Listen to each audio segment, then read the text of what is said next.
At the end of the day, I think that Microsoft is in a decent spot. I mean, we'll have to see what happens in the upcoming years. But, again, we probably won't know the answer for at least 5 years or so. I think Microsoft will continue on despite their console not exactly lighting up sales. This isn't necessarily about that. But, one of the things that hasn't helped them, and it hasn't helped them with perception, is the fact that they've been unable to do things that really keep people ingratiated in the ecosystem. And I think the leadership in and of itself has been a bit of a problematic situation for them.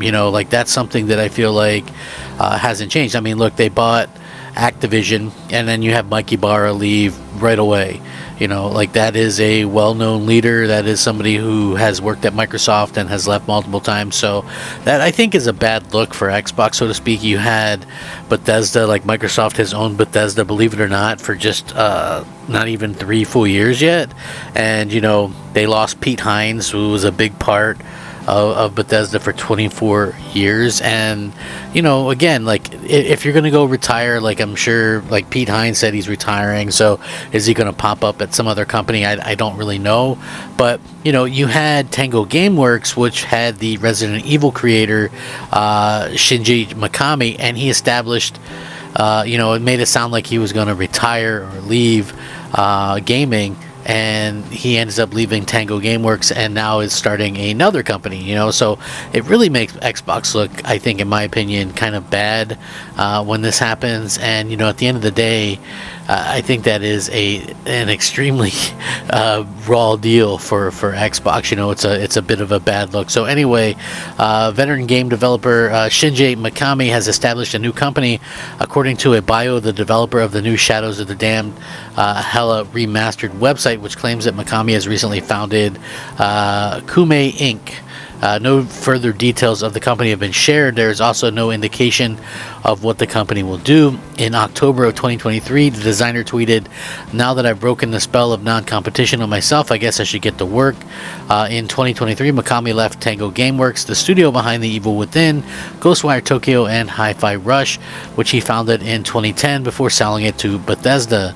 Mikami is best known for his time at Capcom, where he directed the first Resident Evil, its 2002 GameCube remake, and Resident Evil 4, among other titles. In 2020, Mikami stated that he wanted to direct one more video game project before he retires, adding that he has no shortage of ideas, and they weren't limited to the horror genre. He's currently working on Shadows of the Damned, Hella Remastered, alongside Suda, better known as Suda51, and he's indicated that he'd like to make another new game in the franchise, ideally with Mikami's involvement. So yeah, that's a very interesting thing. I think that that's sort of an issue where you have Xbox, and it seems like a lot of the leadership that they acquire aren't sticking around. I mean, that could be construed as a major issue over time. I think it's really speak volumes on Xbox. Is Xbox too corporate? If I had to take a guess, and I don't know for sure, I would say that maybe it is a little bit too corporate. I mean, you do have some people that have stuck around, like Tim Schafer with Double Fine, Fargo from In Exile.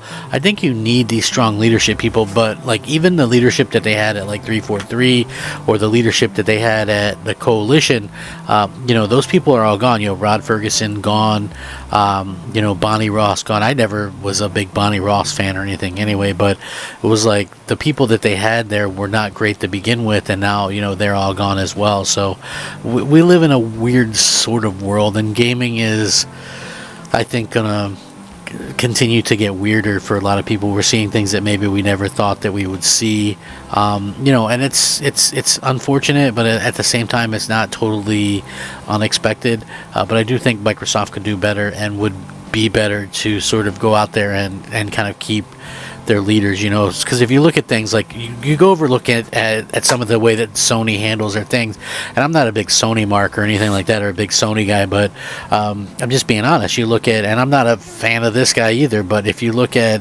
something like Naughty Dog, they've got strong leadership there. You look at Sony Santa Monica, they've got strong leadership. They've got Corey Balrog and all that kind of stuff. So you do have some of that leadership there, where people are kind of taking charge, taking the reins, and things like that. And I think that is a very, very smart thing to do. You got to have that kind of leadership role.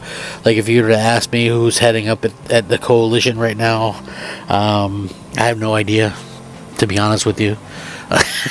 You know what I mean? That's not to say that there's not any good leaders anywhere at Xbox, but it does feel like they kind of abandon ship relatively soon after after they kind of have been bought out or whatever. So that is a weird situation that Microsoft, I think, finds himself in, and something that I think they can probably change down the line. You have to give people incentives to stick around. I think they like their freedom, but I also think they like that idea that they don't have to worry about where their next meal is going to come from or whatever. Because if you look at how Microsoft ended up getting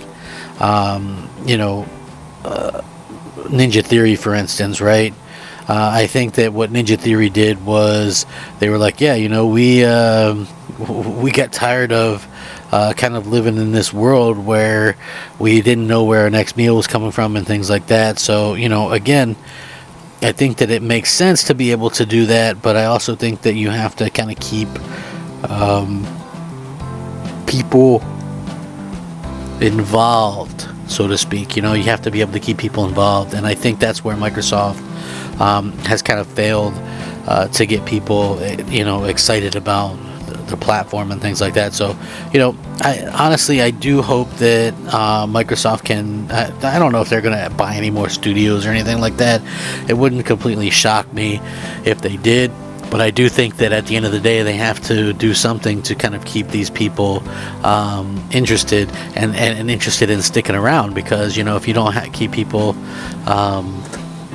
in there, I think you're going to be really kind of setting yourself up for trouble. You need strong leadership, and that's where I think Microsoft has, whenever they've had problems, it's been that because of that leadership situation. So I do think that they need to kind of rethink some of that, but I also think that at the end of the day, you have to have a good product as well. So I don't know, we'll see. What do you guys think about that? Do you guys think that it's weird that so many leaders kind of leave and kind of leave Xbox in a lurch? I was kind of surprised about the Pete Hines one. You just released Starfield, like supposedly your biggest game, and then that's kind of what happened. So I don't know. It is a weird situation for sure. But let me know what you guys think. Is this a problem? Is it not a problem? Let me know in the comments below. If you enjoy the content, please leave a like, maybe consider subscribing. I am Crap Gamer. This has been Crap Gamer Reviews. Have a great day. Rack 'em up. Crap Gamer out.